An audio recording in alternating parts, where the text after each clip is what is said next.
today's video, magluluto tayo ng merindalan. So watch and learn. Siyempre, maggagayak muna tayo ng mga panakot. Ng mga ricados ba, sabi nila. No, for today's video.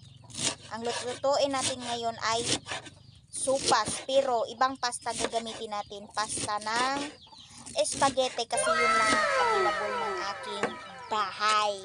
Itong ingredients ani, low budget ang atake. No, na ako'y usa ka hotdog, na ako'y nor chicken o usa ka itlog og ako ang ibap, no. Mauran unya na. Home nun sa nako giris-giris ako ang mga ricado bago ko ipakita sa inyo, no. Siyempre, isama nato ato ang paminta nga durog nga powder na ni unya ato ang bawang nga bawang dai. Sibuyas, andra ay. Magpainit na taog ato ang kawali ang kaserola. Butangan nato mantika nga tama lang gid na nga naa siya mantika. Diba? Inana ra ka simple kay magisa ta sa ato ang mga ricado. Hala, umuusok na, nasubra na sa init. Okay guys, magisa na tayo sa ating ricados. Ayan, una natin yung bawang. Ayan. Sunod na natin ang sibuyas. Ayan. Ayan. Antayin lang natin mag-aroma ang ating mga ricados bago natin igisa ang ating hotdog. Ayan, ilagay na natin ang ating hotdog na magpapasarap sa ating luto. Low budget lang tayo kasi wala tayong pang manok, no? Kaya bumili akong maliit na manok. Yung Nor cubes. Yung pinakamaliit na manok lang yung afford ko. Wala akong pang manok. Okay, imikos-mikos lang natin ang ating hotdog habang inaantay natin maluto. At isusunod na natin ang ating gulay na repolyo. Isusunod. After nitong maluto ang ating hotdog.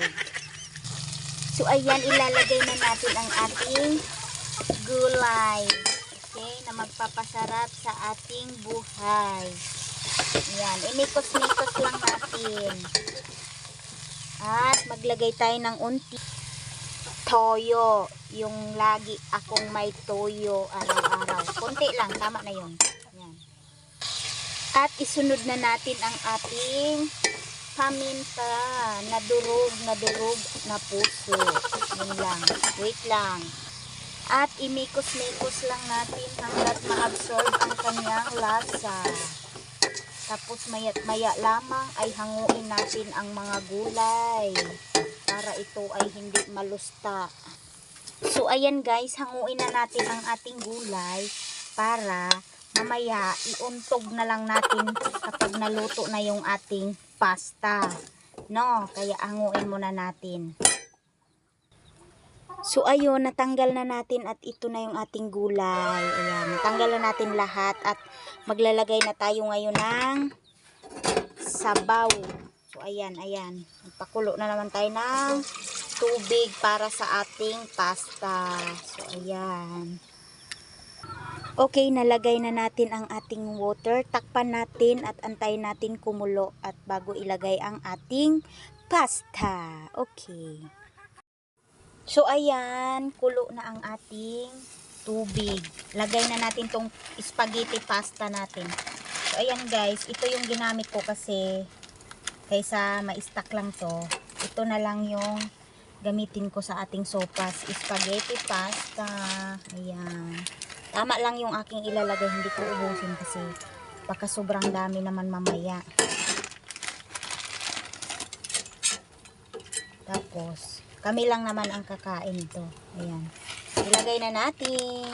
At takpan natin ulit para antayin natin maluto ang ating pasta. So ayan, medyo okay na ang ating pasta.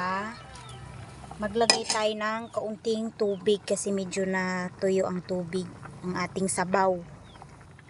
Ayan, mainit tubig ang ilalagay na natin para tuloy-tuloy ang kulo niya. Ayan. Ayan, tama lang yan. Ilalagay na natin ang ating Nor chicken.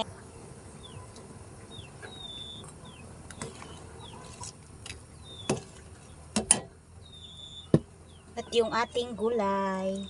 Yan. Gulay. Yan. Isunod natin ang ating itlog. Yan, isang pirasong itlog lang yan guys na fresh ang ilalagay ko. At imikos-mikos lang natin para mamix ang itlog. Yan. Hintayin natin kumulo ulit bago ilagay natin yung gatas. At okay na, ilagay na natin ang ating gatas na magpapasarap lalo ng ating sopas. Yan, wow. Walang tipid sa gatas to mga mari. Sobrang sarap nito guys. Yan. Bagong imbento. Pwede palang gawing sopas ang spaghetti sauce. Yun, natapon tuloy. Okay, that's it for today's video guys. Luto na ang ating sopas. Salamat sa panonood. Bye!